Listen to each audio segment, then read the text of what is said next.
And the entirety of the City Schools Division of Mara is very, very happy. And we would like to thank our beloved Mr. President, Bongbong Marcos, for coming over and making sure na makita niya talaga kung anong kalagayan namin dito sa Sagunsawan Temporary Spot.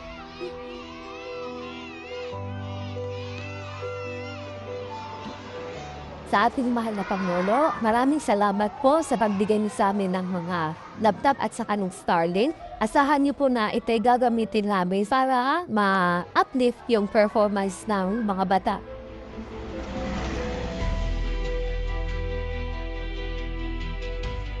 Yung una natin pinuntahan, temporary lang yon. Yung pangalawang pinuntahan natin, yun ang bago.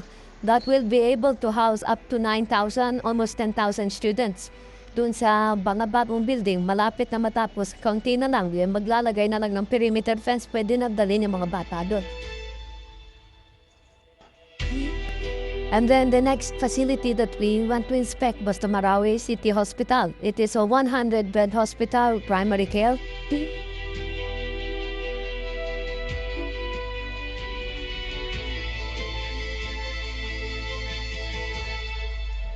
Dito naman sa port, we know how important the port is to the surrounding 18 municipalities that are around Lake Lanao. This is the first of several ports that we will put dahil pagka ito lang, walang connectivity, hindi magagamit dahil walang pupuntahan yung barko. So we will put others around the lake para maganda yung connectivity natin.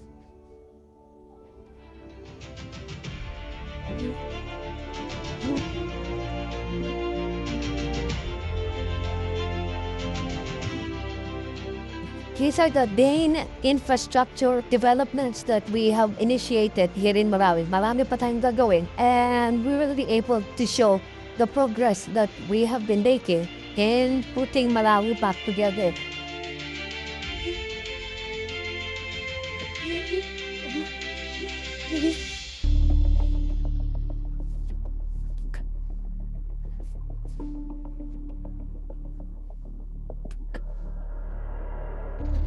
Pantayan na ninyo kasi ayokong bumalik sa merkado yan.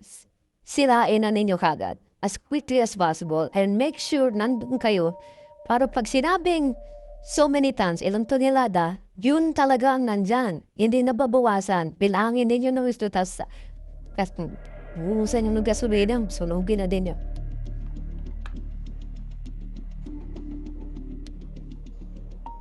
Ang pamahat pinapakita sa publiko na yung proseso ay transparent. May mga accountable officials. Kumikir mo mga sila sa mga dokumento para ma-ensure. Ito recorded lahat yan. Of course, kasama ang media kapag i-ensure na transparent ang proseso.